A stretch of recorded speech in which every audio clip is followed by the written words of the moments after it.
1월 2일 목요일 여호수아서 1장 10절로 18절 여호수아와 백성이 주고받은 말입니다. 이제 모세로부터 후계자로 세움을 받고 하나님의 인준까지 받은 여호수아는 이스라엘의 리더로서 지도자들에게 지시합니다. 이어서 여호수아는 요단 동편을 차지한 두 지파 반에게 요단 서편으로 건너가서 나머지 9지파 반의 전쟁을 돕자라고 지시하는 것이죠. 이어지는 내용은 이제 백성들이 여호수아에게 자신들이 약속했던 일들을 이룰 것이다 라고 맹세하는 모습을 볼 수 있습니다. 먼저 10절과 11절을 읽겠습니다. 이에 여호수아가 그 백성의 관리들에게 명령하여 이르되 진중에 두루 다니며 그 백성에게 명령하여 이르기를 양식을 준비하라. 사흘 안에 너희가 이 요단을 건너 너희 하나님 여호와께서 너에게 주사 차지하게 하시는 땅을 차지하기 위하여 들어갈 것임이니라 하라. 여호수아는 이스라엘 백성의 관리들에게 백성을 준비시키도록 지시합니다. 가나안 땅에 들어가게 되면 이제 전쟁을 치러야 할 것이니 양식을 준비하라는 말씀이죠. 사실 그들은 하나님께서 주시는 만나를 아직까지 먹고 있었습니다.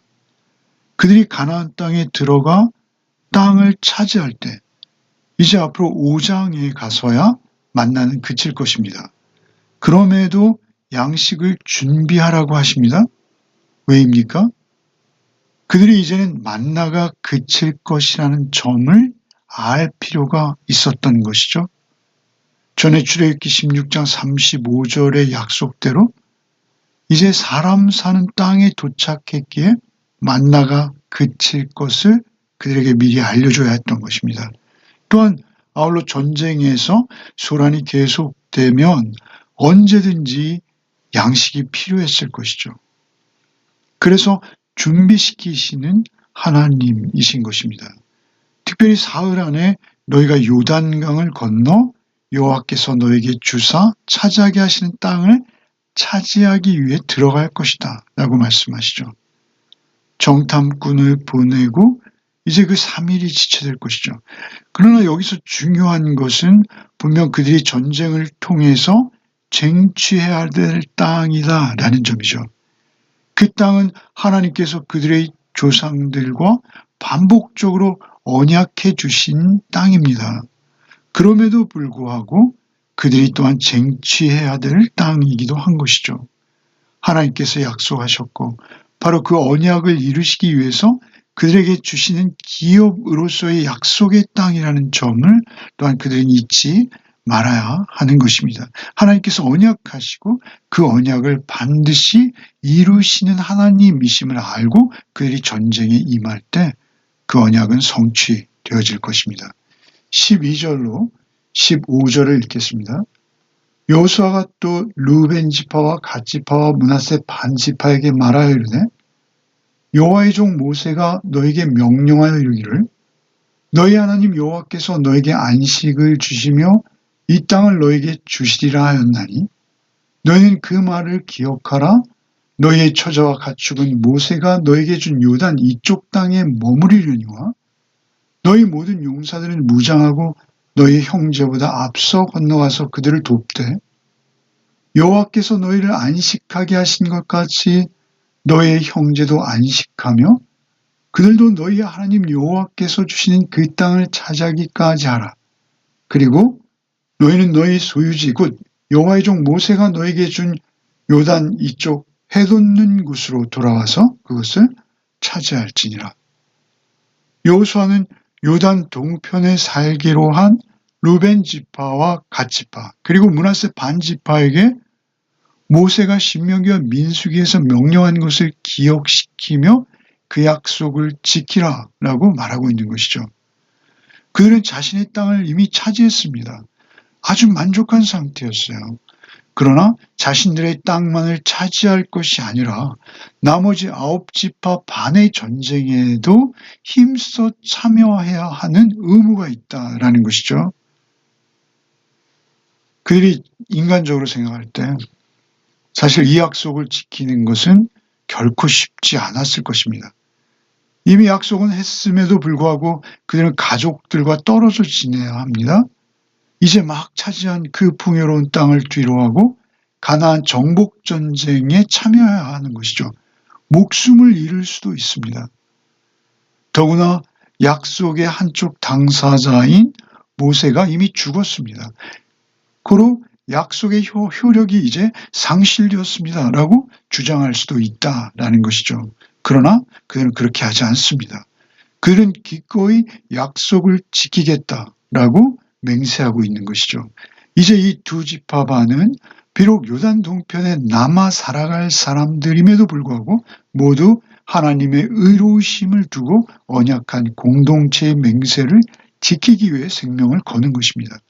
하나님과의 수직적인 관계뿐만 아니라 나머지 지파, 형제들과의 수평적인 관계 역시 무시하지 않는 것이죠.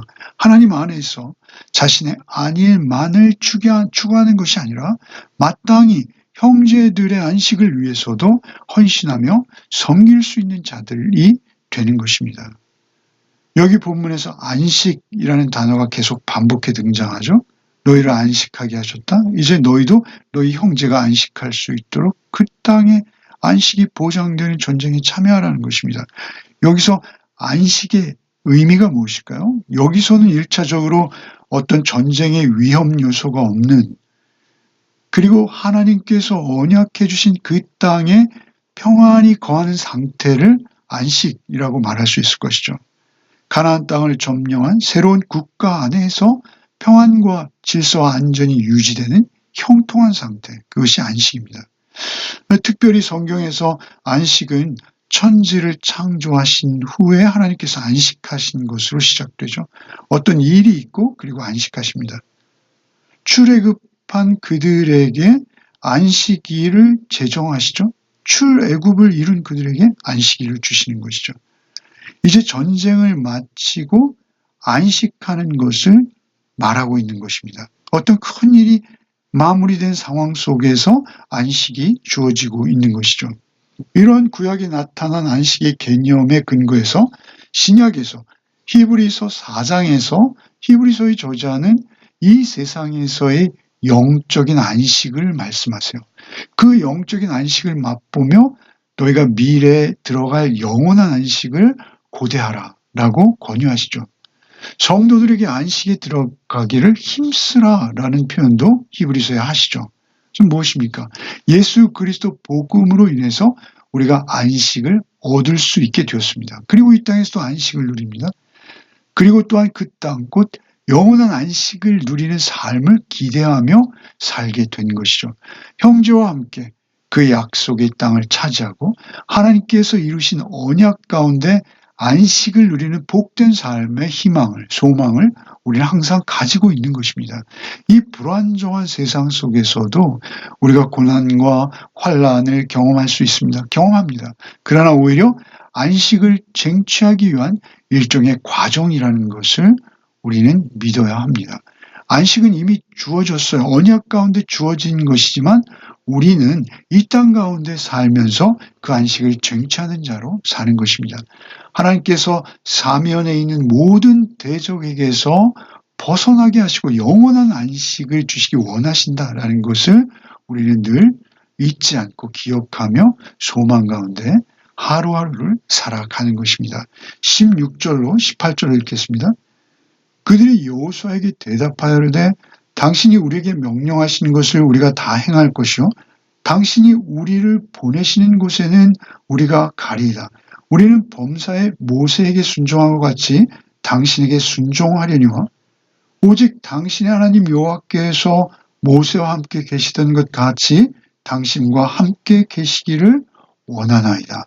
누구든지 당신의 명령을 거역하며 당신의 말씀을 순종하지 아니하는 자는 죽임을 당하리니 오직 강하고 담대하소서. 이제 두 지파반은 이스라엘 백성이 모세에게 그랬듯이 여호수아에게도 순종할 것을 맹세하고 있는 것이죠. 이런 순종의 맹세를 할 수 있는 건 분명 하나님께서 여호수아와 함께 하실 것을 그들이 믿었기 때문입니다.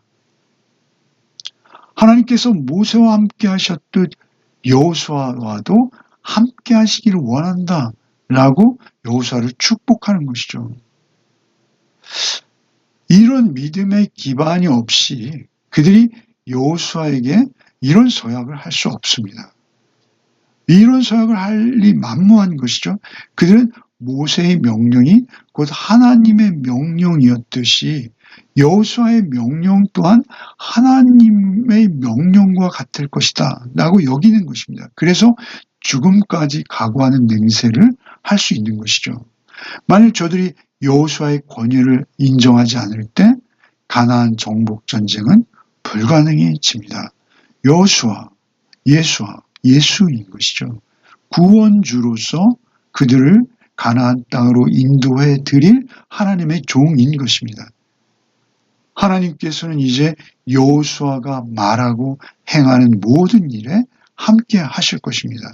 우리가 믿음 안에서 한 공동체를 이루는 것은 이토록 각자가 자신의 삶의 자리에서 예수 그리스도 한 분만을 향해야 한다라는 것이죠. 하나님을 신뢰하는 공동체 가운데 하나님께서는 하나님의 능력을 나타내시는 것이 당연한 것입니다. 올 한 해도 오직 우리 공동체가 하나님 한 분만을 향하는 한 해가 되기를 간절히 소망합니다. 기도하겠습니다. 주님, 우리에게 새로운 한 해를 주시니 감사합니다. 오직 주님 안에서 서로가 서로를 신뢰하며 모든 어려움을 이겨 나갈 수 있도록 우리와 함께하여 주시옵소서. 오히려 어려움이 심각할수록 더욱 하나님 한 분만을 의지함으로 하나님 안에서 더 놀라운 평안과 안식을 얻으며 하나 되어지는 우리 모두가 되게 하여 주시옵소서. 예수 그리스도 이름 받들어 기도하옵나이다. 아멘.